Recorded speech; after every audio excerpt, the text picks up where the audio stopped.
Okay, let's dive right in. Inside every single one of your cells, there's a 3 billion letter code, your DNA. Now, for decades, we've really only focused on a tiny fraction of it, the genes that build proteins. But what about all the rest? You know, the vast, mysterious regions we kind of dismissed as junk? Well, that's where our story begins. Just think about it for a second. We all know diseases, from heart conditions to autoimmune disorders, that seem to run in families, right? The clues have to be in our DNA. But if the protein-coding genes don't give us all the answers, well, maybe we've been looking in the wrong place this whole time. You know, scientists have a pretty cool name for this unexplored territory. They call it the genome's dark matter. And not because it's useless, far from it. It's because it's just so vast, so unknown, and we're only now beginning to understand its power. And here is where the sheer scale of this puzzle just hits you. Only about 2% of our DNA is made up of those protein-coding genes we've studied for decades.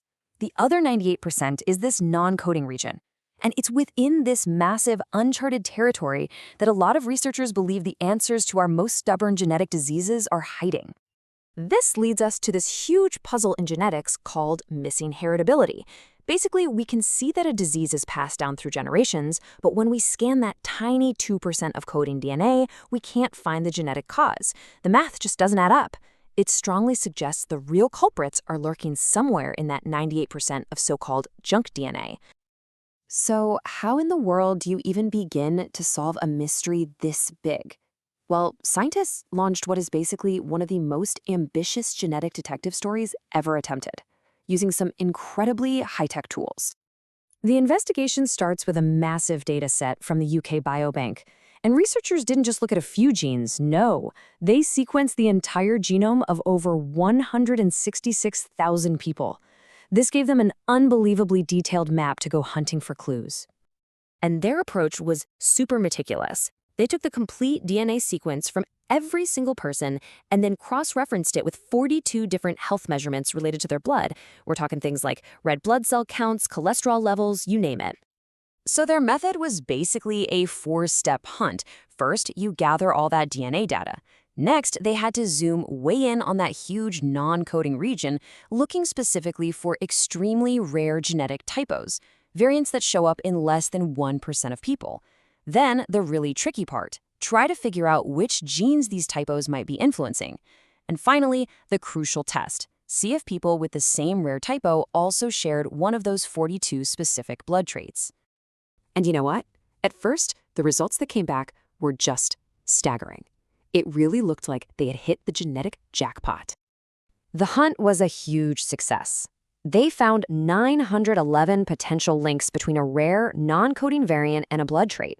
And get this, that's significantly more than the 723 links they found in the coding regions we already know so much about.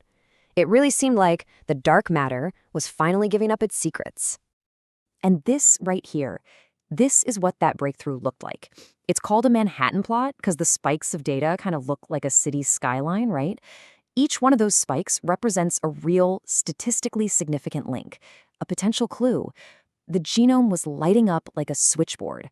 It was an incredibly exciting moment, for sure. But of course, in science, an exciting result is really just the beginning of the story. The researchers knew they had to be rigorous.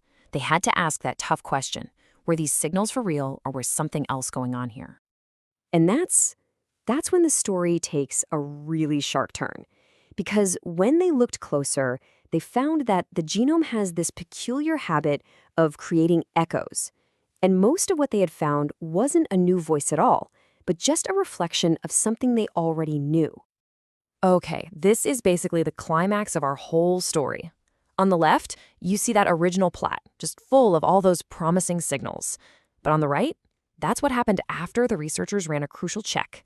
They digitally removed the effects of all the common genetic variants they already knew about. And just like that, poof, most of the signals vanished. Let's put a number on that because it's pretty wild. The initial 9111 promising associations in those non-coding regions, they plummeted all the way down to just 65. That's a drop of over 92%. The vast majority of those exciting new signals, they weren't new discoveries at all. They were ghosts. But why? Well, the explanation lies in a concept called linkage disequilibrium, or LD for short. Now, it sounds complicated, but the idea is actually pretty simple. Think of your DNA not as individual letters, but as long sentences. When DNA gets passed down from your parents, it doesn't get shuffled letter by letter. It gets passed down in big chunks or blocks. So variants that are physically close together tend to travel together, generation after generation. So here's what was really happening. The rare variant they found wasn't actually causing the trade. It was just an innocent bystander, physically located right next to a well-known common variant that was the real culprit. The rare variant was simply guilty by association. Its signal was just an echo of the true signal nearby. So after all that incredible detective work, what's the final verdict? And what does all this mean for the hunt for the causes of genetic disease? So what's the big takeaway here? It's that searching for disease-causing variants in the non-coding genome is much, much trickier than we thought. Most of the signals we pick up are these genetic echoes. Finding the genuinely new, independent signals, the ones that could finally solve missing heritability, that's going to require incredible care and some really sophisticated statistical checks. So why does any of this matter for us? Look, this study isn't a failure. It's the complete opposite. It's a perfect example of science working exactly as it should, testing, checking, and correcting itself. It proves that unlocking the secrets to diseases like Alzheimer's or diabetes won't be as simple as finding one bad gene. And most importantly, it gives future researchers a brand new rulebook. Be careful, account for the echoes, and that is how you'll find the real genetic treasure. And all of this leaves us with a final fascinating challenge. We know the secrets are in there, in that 98% of our DNA that is definitely not junk.